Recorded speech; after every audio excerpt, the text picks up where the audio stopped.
Muito bom dia, vamos lá, começamos então essa terça-feira. Ontem, o chefe de diplomacia do governo Joe Biden nos Estados Unidos, o Blinken, ele visitou Xi, o presidente da China, em meio a todas aquelas brigas entre os dois países. Lembrando que os Estados Unidos bloquearam o acesso a chips de alta tecnologia aos chineses para conter os avanços militares daquele país. Portanto, sim, há uma briga bilateral há bastante tempo, por briga de hegemonia aí, onde os Estados Unidos, na minha posição, está anos-luz na frente, basta olhar o PIB per capita deles, então,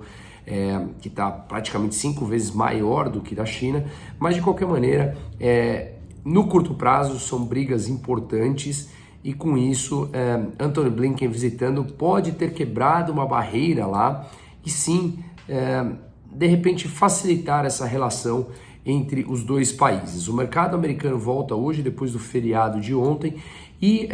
de olho na fala de Jerome Powell, presidente do Banco Central americano, que vai falar no dia 21 na Câmara e dia 22 no Senado, sobre seus motivos de terem mantido a taxa de juros inalterada na semana passada e mantido a porta aberta para subir mais a taxa na próxima reunião, porque a inflação continua mais do que o dobro da meta por lá nos Estados Unidos, tá? Na Europa, a Alemanha soltou o dado de PPI, ou seja, preços ao produtor, lá no começo da cadeia produtiva, antes do consumo final, tá? Ele veio 1% no mês de maio,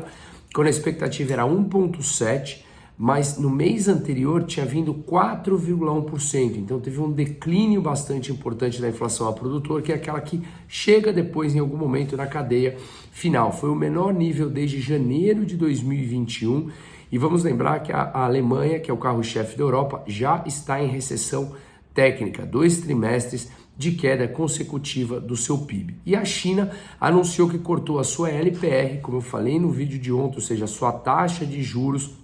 de longo prazo, ela cortou pela primeira vez em 10 meses, que é aquela taxa referência para o mercado imobiliário. A China está com uma dificuldade muito grande de fazer a transição para a sua economia de consumo, principalmente depois de intervenções absurdas como foram 3 anos de economia fechada, como se não houvessem consequências, e na minha opinião teremos muito mais ainda pela frente no mundo como um todo dessas consequências. Mas essa taxa de juros, ela corta, ela é referência para o mercado imobiliário, portanto ela se torna mais barato as pessoas pegarem um empréstimo para consumir, para comprar um imóvel. Acontece que a confiança por lá está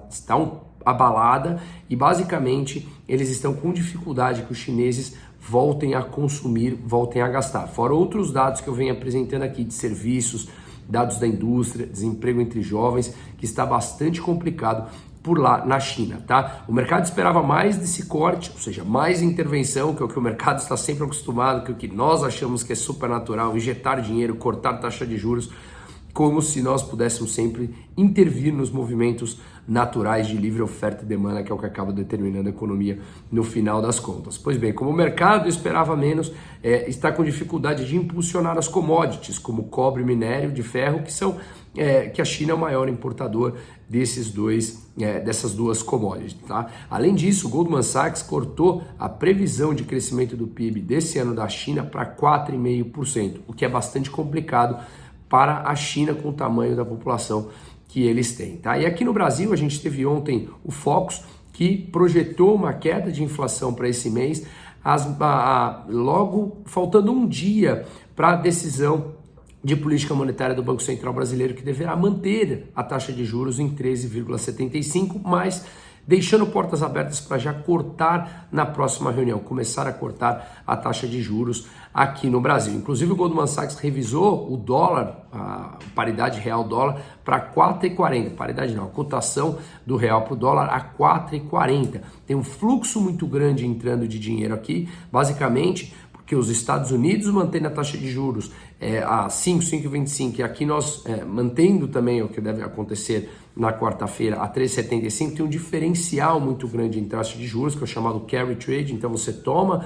taxa de juros, toma empréstimo lá e investe esse dinheiro aqui. Essa entrada de dólar acaba valorizando o real, dentre outros fatores, como que eu já expliquei aqui, que o arcabouço, sim, ele é ruim, sim, ele piora o endividamento, mas dado o radicalismo de Lula, de Gleisi, achavam que esse arcabouço seria infinitamente pior do que está. Está ruim, mas que seria infinitamente pior. E eu falo que ele é ruim porque matematicamente ele aumenta o endividamento público brasileiro, que é basicamente um dos grandes problemas que nós temos. O gasto público que é alto e é ineficiente, tá? A gente deve ter essa semana ainda a votação do arcabouço no Senado, começo da discussão da reforma tributária, e Lula segue em férias. Na sua live ele fala que vê um passarinho e lembra do ex-presidente, onde já se viu, onde na live do ex-presidente não tinha passarinho. Esse continua em férias, viajando, foi para a Europa de novo, gastou já milhões no cartão corporativo esse ano, e continua completamente parado nos anos 80 e nos anos 90, e até inclusive Henrique Meirelles, que foi um dos que apoiou esse governo e depois, poucos dias depois, falou que estava arrependido, falou que quem tem trazido uma certa racionalidade tem sido o Haddad. Então, pobre do Brasil com esse tipo de política que continua estagnada nos anos